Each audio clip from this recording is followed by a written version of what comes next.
La vraie vie, c'est oser entreprendre. B2B avec Groupe Mutuel. B2B, en partenariat avec la GFI. Retrouvez chaque semaine une personnalité romande, monde de l'économie, portrait, entrepreneur et innovation. Rencontre avec les femmes et les hommes qui font la Suisse romande. B2B.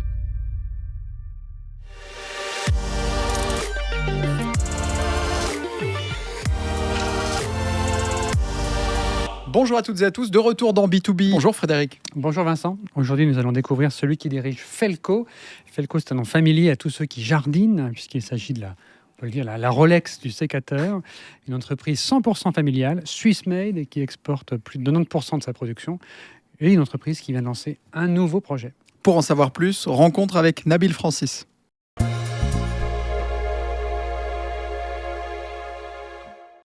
Bonjour.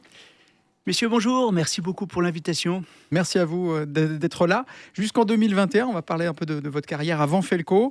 Elle s'est faite hors de nos frontières, cette carrière, dans de grandes entreprises, actives dans le ciment. Et puis une rencontre qui va quand même changer le cours de votre vie. C'était au Sri Lanka, votre épouse, Christelle Francis Flich, la petite fille du fondateur de Felco. Dans quel contexte a eu lieu cette rencontre? Est-ce que vous pouvez nous raconter? Bah oui, en fait, Christelle était venue au Sri Lanka juste après le tsunami. Je pense que vous vous en souvenez. Et donc, avec la ferme intention d'aider tous ces pêcheurs qui habitaient en bord de mer à reconstruire leur maison. Donc, elle venait au nom d'une fondation et elle recherchait du ciment. Et moi, je vendais du ciment à l'époque au Sri Lanka. J'ai pas réussi à lui vendre de ciment, mais bon, on s'est mariés. On remonte quelques années encore en avant. Vous êtes franco-libanais d'origine. Vous décrochez un diplôme d'ingénieur civil à Lyon, pas très loin de chez nous. Et presque 2 ans après, vous faites l'armée de terre française, au grade de lieutenant d'ailleurs, pendant 2 ans, aux Caraïbes, c'est correct? Oui, tout à fait. C'est cette expérience-là qui vous a mis le pied à l'étrier avec les voyages, des envies d'ailleurs? Non, je pense pas. J'ai toujours beaucoup voyagé et toujours envie de découvrir le monde, d'explorer la planète. Et puis, depuis cette rencontre aussi avec mon épouse, ça s'est traduit par 25 ans d'expatriation dans des pays hauts en couleur. Après le Sri Lanka, en effet, vous voyagez en Égypte, en Inde, en Bulgarie, au Maroc et enfin aux Philippines. Vous êtes resté 4 ans là-bas. Qu'est-ce qui vous a particulièrement plu? Chaque pays est fascinant parce qu'on fait face à une culture différente, à des gens différents. Les Philippines, c'est un pays qui est très loin de chez nous. On est à plus de 10 000 kilomètres. Plein de choses, on pourrait en parler toute l'après-midi. Et moi, ce qui m'a aussi fasciné, c'est cette culture aux Philippines avec toute l'histoire qui reste imprégnée jusque dans le langage où il reste des mots d'espagnol, la partie culinaire, fusion entre une cuisine espagnole et une cuisine asiatique, et puis des gens magnifiques. Vivre sa vie dans autant d'endroits différents, c'est planifié à chaque fois? On reste tant de temps et après on s'en va? Ou c'est toujours au fil des rencontres ou des postes que ça s'est fait? Non, c'est pas planifié. C'est souvent des opportunités. C'est savoir saisir des opportunités et puis aussi savoir se donner un gros coup de pied aux fesses tous les 4-5 ans, parce que changer de pays, changer de culture, changer de collègues, changer d'amis, c'est un gros challenge. Pas trop difficile de quitter ses amis tous les 4 ans? Si, c'est difficile. On devient, par contre, on devient assez, j'aurais tendance à dire, réaliste. Les premières fois, ça casse le cœur. Et puis après, on s'habitue. Et puis on sait qu'il y a en fait, souvent dans chaque pays, il reste des amis, mais à un nombre assez restreint. On a souvent tendance à dire, bon, on reste en contact. Oui, on reste en contact, mais le temps, des fois, fait que les choses s'émoussent. Donc il y a en réalité, ça se compte sur les doigts des 2 mains dans chaque pays, les contacts que l'on conserve. Mais vous en conservez, parfois vous faites des tournées dans le monde? Oui, bah, ça devient des amis après. Vous parliez d'opportunités. 2021, alors vous êtes aux Philippines, on est en plein Covid-19. Et puis Christophe Nicolet, ancien CEO de Felco, quitte son poste. L'entreprise a été gérée au niveau opérationnel pendant 10 ans par une personne externe à la famille. Je crois que c'est votre femme qui vous a proposé de reprendre les rênes opérationnelles de Felco. Oui, c'est ça. En fait, c'était un dimanche après-midi. On faisait une petite marche. On avait une autorisation de sortie aux Philippines parce qu'on était donc confinés dans notre appartement. Et puis elle m'a dit écoute, Nabil, je t'ai suivi pendant plus de 20 ans. Moi, je suis très attaché à l'entreprise qu'a fondée mon grand-père. Et si on faisait le pas et puis et si on revenait pour reprendre les rênes du groupe. Et de fil en aiguille, eh ben, on a eu l'opportunité donc d'investir ici en Suisse. Et puis voilà maintenant 2 ans que nous sommes à la tête du groupe. Vous êtes aux Philippines depuis 4 ans. Quelle est votre première réaction lorsqu'elle vous propose cette idée ? Je dois dire qu'au début, j'étais assez surpris puisque moi, je viens des matériaux de construction. J'ai fait ma carrière dans les matériaux de construction, dans l'industrie lourde, dans le ciment. Et là, le sécateur, c'est plutôt de l'industrie légère. Et puis, mais je crois que j'ai été séduit. J'ai été séduit par la marque. Une marque qui rayonne dans le monde. Et jusqu'aux Philippines, on trouve des sécateurs Felco. Donc, j'ai été séduit et puis convaincu du potentiel qu'a cette entreprise. La marque est quid de la Suisse. Ça vous parlait spécifiquement ? Alors, si vous voulez, moi, je suis arrivé à l'usine des Geneveys sur Cofrane avec Google Maps. Donc, je connaissais pas la Suisse. Je connaissais bien la Suisse parce que c'est un pays que j'aime beaucoup. J'adore la montagne, mais j'y venais en vacances. Là, maintenant, c'était différent. C'était y travailler. Et j'ai découvert la culture, les différences culturelles en Suisse. Et puis, je m'y adapte. À propos de culture, vous changez aussi complètement d'environnement puisque vous étiez, Vincent le disait, dans des grands groupes, des milliers et des milliers d'employés. Là, vous arrivez dans une PME, quelques 200 employés, qui est familiale en plus. Et vous n'êtes pas vraiment de la famille, vous êtes un peu la pièce rapportée. Comment est-ce qu'on se projette ? Quel défi on relève quand on vient prendre la direction alors qu'on n'est pas vraiment de la famille Flich ? Alors, je dirais la grosse différence, c'est que dans une petite entreprise comme Felco, il faut être au four et au moulin. Hein. On peut être appelé à faire plusieurs choses en même temps. Et puis, alors que dans une grande entreprise, il y a une structure beaucoup plus importante. Donc là, il faut s'adapter. Mais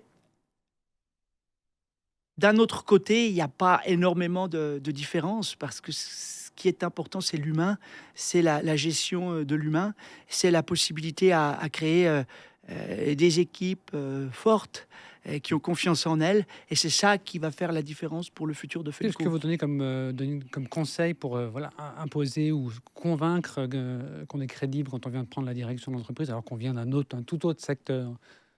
Je dirais, on ne convainc pas, c'est les gens qui doivent être convaincus et c'est quelque chose qui se fait avec le temps. Alors je dis pas que c'est facile, hein, c'est un challenge puisque là il y a non seulement un changement de management, mais également de vision sur le long terme pour l'entreprise. Donc on est dans un processus de transformation culturelle dans l'entreprise et c'est essentiel d'embarquer les collaborateurs pour qu'ils adhèrent à cette vision et puis qu'on puisse réaliser ce qu'on a envie de réaliser. Une transition avec votre prédécesseur de quelques semaines, jours, mois ? Ah oui, nous avons gardé de très bons rapports. Comment s'est passé aussi l'intégration en matière de produits, de son utilisation ?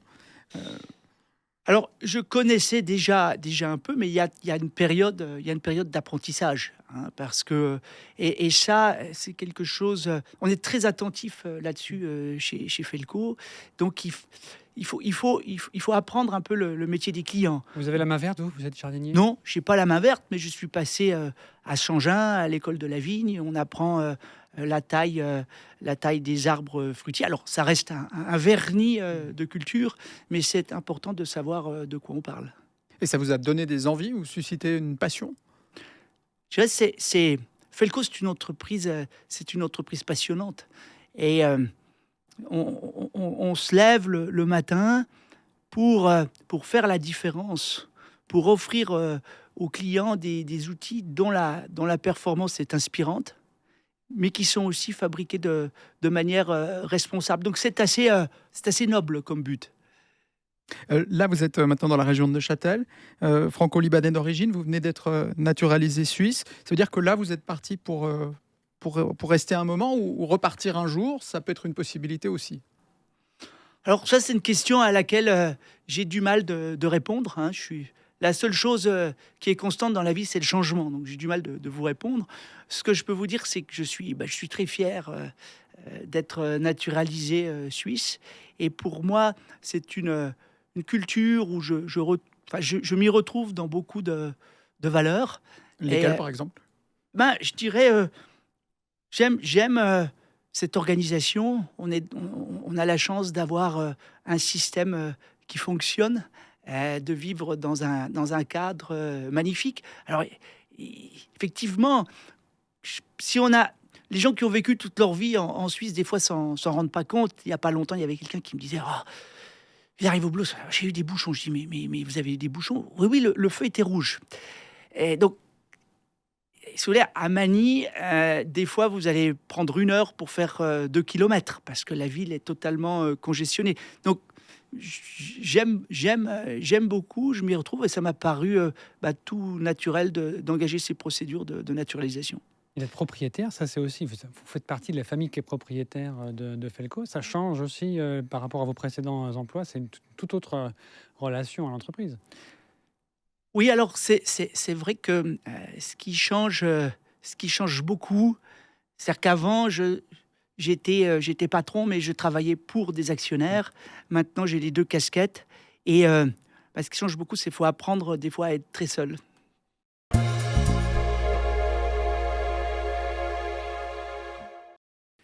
Felco compte quelques 200 collaborateurs. C'est partie du groupe familial Flich de Geneviève-sur-Coffrane. Vous l'avez dit tout à l'heure, dans le canton de Neuchâtel. Les sécateurs Felco, c'est clairement le produit le plus connu, mais on peut rappeler quand même que c'est un groupe qui comprend aussi Preta. C'est une société dans le canton du Jura qui est spécialisée dans l'aluminium. Et puis depuis peu, il y a une 3e marque qui vient, ça s'appelle Alpen, des sécateurs également, mais d'entrée de gamme. On va commencer par ça. Un des chroniqueurs de la GFI, Xavier Comtesse, a fait cette comparaison. Voilà, Felco, c'était, je vous disais en introduction, le Rolex du sécateur. Et puis voilà, maintenant, ils vont créer le Tudor, donc une autre montre, un autre sécateur, mais d'entrée de gamme pour occuper un autre marché, en étant toujours très fort sur la première marque. C'est vraiment ce genre de comparaison qu'on peut faire. Il y a cette distinction entre les 2 marques pour bien jouer de nouveaux marchés. Alors, oui, j'aime beaucoup la citation de Monsieur Comtesse. Je pense que ça résume bien les choses. Peut-être quelques précisions, 2 précisions. La première, c'est que Alpen Swiss Tool, il s'agit d'une entité légale différente de Felco. C'est dans le groupe Flich. Voilà. Qui reste au sein du groupe Flich, en effet. Et la deuxième chose, vous avez dit entrée de gamme. On n'est pas en entrée de gamme, on est en moyenne gamme. C'est-à-dire si on se place sur good, better, best, on va placer Felco dans le best, et dans le better, on va mettre Alpen. Est-ce que c'est vous qui avez initié ce changement? Vous évoquiez tout à l'heure le besoin de nouvelles visions pour Felco. Ça incarne cette nouvelle vision, c'est la création de Alpen. Alors, oui, ça incarne la nouvelle vision. Si c'est moi qui ai fait ce changement, je vais dire non, c'est l'équipe. C'est une équipe motivée qui a créé donc Alpen Swiss Tools. Il y a tous les collaborateurs derrière. C'est un projet qui était déjà là en 2021 à votre arrivée? Non, pas du tout. C'est quelque chose de nouveau. Mais si vous voulez, la genèse du projet, c'est si on prend un peu d'altitude, je pense qu'une entreprise, elle doit savoir se réinventer. Si vous voulez, donc une entreprise, elle naît, elle croît, elle existe, et puis il y a des entreprises qui meurent et il y a des entreprises qui restent. Il y a une espérance de vie pour les entreprises. Et Felco, c'est une entreprise qui, maintenant du haut de plus de 3/4 de siècle d'expérience, c'était le moment de relancer les choses et surtout de rechercher de la croissance. Je suis convaincu qu'une entreprise qui ne croit pas est rarement une entreprise prospère. Et donc Alpen, c'est une marque, si on parle un petit peu de marketing, qui va être positionnée différemment que Felco et qui va cibler un segment de clients aussi différent de Felco. Donc on a une très grosse complémentarité. Et puis c'est également la possibilité de perpétuer l'héritage de notre fondateur, qui était un humaniste passionné. Et donc, Alpen, c'est la possibilité de partager notre savoir-faire ici en Suisse avec un public beaucoup plus large. Rolex, puisqu'on en parlait tout à l'heure, fait des montres qui sont réputées pour être solides et durer dans le temps. Un client, on peut en acheter plusieurs, peut les collectionner, mais quand on parle de sécateurs, faire des outils qui durent une vie, c'est pas se tirer une balle dans le pied? Oui, alors, votre remarque est intéressante. Si on reste dans le domaine de l'horlogerie, si je vous dis, nous, on utilise souvent en plaisantant, on dit souvent, vous ne serez jamais le véritable propriétaire d'un sécateur Felco, mais juste le transmetteur à la génération suivante. Alors comme chez Patek Philippe. Voilà. Mais ça, c'est si vous ne le perdez pas et si vous l'entretenez. Mais non, faire du sécateur durable, c'est l'ADN de Felco. Ce concept d'interchangeabilité, c'est notre fierté. Si vous nous amenez, il n'y a pas longtemps, il y a un client qui nous a amené un sécateur produit en 1946 et on était fiers de lui remettre à neuf et de lui fournir toutes les pièces détachées. Donc, c'est un modèle et là-dessus, on ne veut pas de compromis et on veut continuer à faire ces beaux outils qui représentent l'excellence dans la manufacture de la coupe. Vous parliez de changement, de vision d'avenir ces dernières années. Qu'en est-il des produits digitaux? En 2019, un programme DigiVitis était en phase de test pour être commercialisé. Un bracelet collector aussi qui permet de récolter des données sur les domaines durant la coupe, des données culturelles. Ces programmes ont été abandonnés. Où est-ce que vous en êtes? Alors, non, mais pour une entreprise, on en parlait tout à l'heure, c'est toujours important de garder les yeux grands ouverts pour savoir ce qui se passe dans le monde et aussi, si nécessaire, se réinventer. On fait tous face à des disruptions. Par exemple, nous, quand vous pensez Felco, vous pensez sécateur manuel. Par contre, de plus en plus, les professionnels vont avoir tendance à tailler avec de l'électroportatif. Donc, que vous faites d'ailleurs.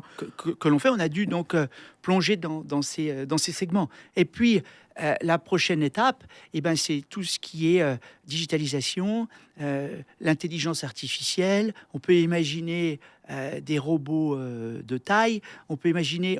Et là-dessus, on doit faire, en tant que leader mondial du sécateur, on doit faire partie de ça, évidemment. Notre vision, c'est de rester innovant, d'observer beaucoup de projets, mais aussi, pour reprendre un mot qui est très à la mode, d'être agile et puis d'insister sur les projets qui vont porter le plus leurs fruits.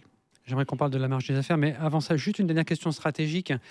Donc là, il y a un développement dans une partie du marché des sécateurs.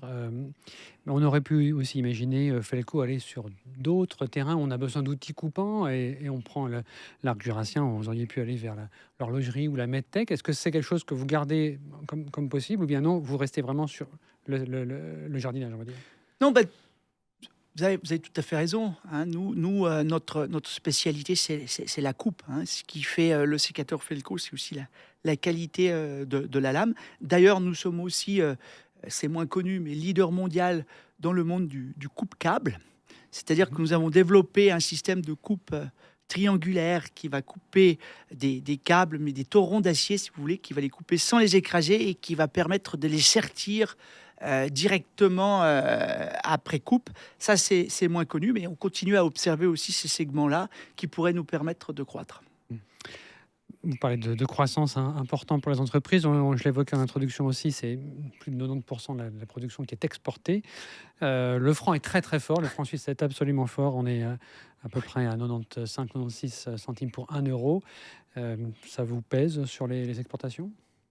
Absolument. En fait, c'est 95%. Donc 95% de nos outils sont exportés. Donc pour nous, la Suisse, c'est 5% de notre chiffre d'affaires. Alors, le renchérissement du franc, c'est un problème pour nous pour plusieurs raisons. Déjà, l'amplitude du renchérissement, parce que on n'en parle pas beaucoup ces temps, mais si on regarde les 5 dernières années, c'est un renchérissement de quasiment 20% par rapport à l'euro.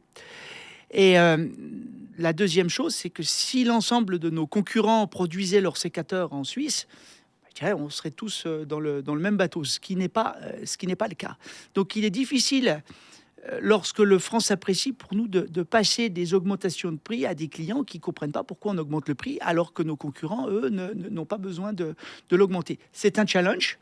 Et la seule façon d'y faire face, c'est l'efficience, c'est l'efficacité dans notre usine, c'est être capable on en parlait tout à l'heure, de digitaliser, de robotiser, d'automatiser pour atteindre l'excellence dans la production et être un peu meilleur que les autres au niveau de nos coûts de Donc la fabrication. réponse, c'est pas d'aller produire en dehors de la Suisse. Bon, alors ça, je dirais, Felco, les sécateurs Felco, c'est la marque la plus copiée au monde. On a des collaborateurs qui passent leur temps aujourd'hui à screener les réseaux pour nous avertir dès qu'il y a une contrefaçon. Le sécateur à poignée rouge, vous en trouvez partout. Par contre, quand vous le regardez en photo, c'est un peu comme le Canana Dry. Mais en fait, ça n'a jamais été égalé. Cette précision n'a jamais été égalée.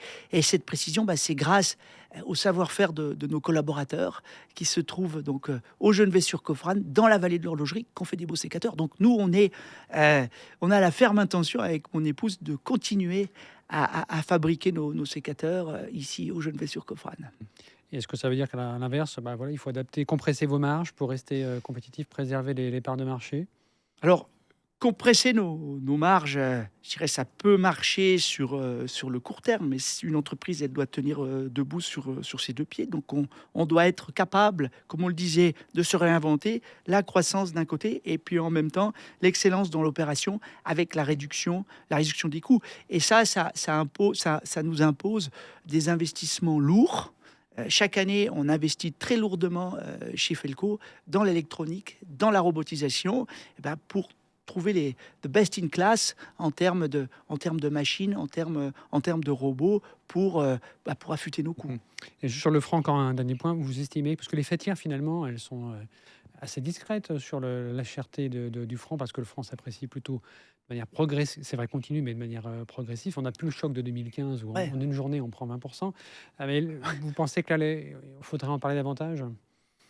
Je dirais progressive, 20% sur 5 ans, c'est progressif, mais progressif lourd. Oui, parce que je pense que l'industrie... On est maintenant on parle beaucoup de l'industrie suisse, mais nous, on est vraiment dans le B2C. C'est-à-dire qu'on va vendre des outils à des clients finaux. On n'est pas dans la sous-traitance d'autres industries ou dans le médical. Et je pense qu'on doit faire le maximum aujourd'hui pour soutenir cette frange de l'industrie en Suisse. C'est important.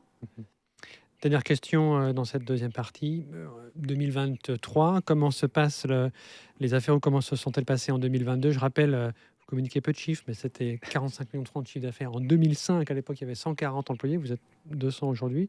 À quel niveau se situe le chiffre d'affaires et comment se développe-t-il cette année? Alors, contrairement à beaucoup d'industries, nous avons bénéficié de la pandémie. Alors, on s'y attendait pas, mais le confinement les gens sont restés chez eux, les gens ont beaucoup jardiné, ils se sont pris donc il y a eu 2021 pour nous, c'est un record au niveau du groupe. 2022, c'est le deuxième plus haut chiffre d'affaires dans l'histoire du groupe. Et à quelle ordre de grandeur par rapport aux 45 millions de 2005? Alors on est sensiblement plus haut. Et puis on n'aura pas le chiffre. vous n'aurez pas le chiffre, non, désolé. Mais par Le plus contre, haut, ouais. mais sensiblement plus haut. Hein. Et par contre, 2023, là, on subit un contre-coup de la pandémie, puisque maintenant les gens vont recommencent à sortir, à avoir d'autres Voyager loisirs. peut-être aussi. Ouais. Exactement, voyager. Et puis, alors, si on regarde 2023 et si on regarde la Suisse, c'est un marché qui se porte très bien. Et on continue à être très content là. Par contre, ce n'est pas représentatif du reste du monde et notamment de ce qui se passe aujourd'hui en Europe. Hein, c'est important de garder les yeux bien ouverts. L'Allemagne, la France, la récession est quasiment là. On a un sentiment du consommateur qui est assez déprimé. Et là, cette année, on sent très clairement le contre-coup.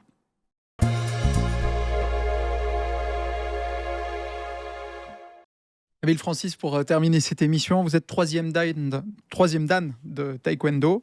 On vous a préparé quelques questions autour des arts martiaux, puisqu'on n'a pas pu l'évoquer. Pas de démonstration, tout à l'heure. Non, j'espère. pas de démonstration dans le studio, rassurez-vous. Une chose qui vous plaît vraiment dans le taekwondo.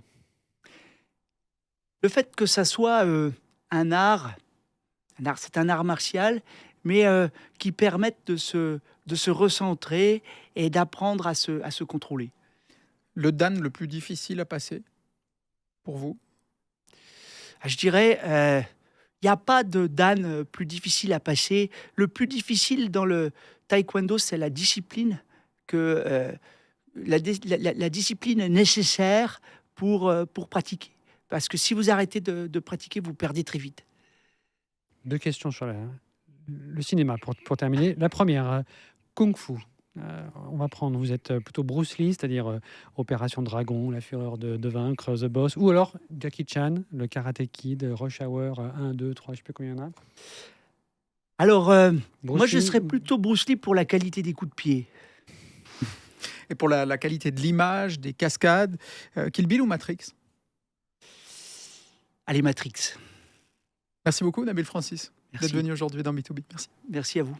Merci Frédéric. Merci Vincent. Et rendez-vous la semaine prochaine pour partir à la rencontre de nouveaux entrepreneurs. À bientôt. B2B, en partenariat avec la GFI. Retrouvez chaque semaine une personnalité romande, monde de l'économie, portrait, entrepreneur et innovation. Rencontre avec les femmes et les hommes qui font la Suisse romande. B2B.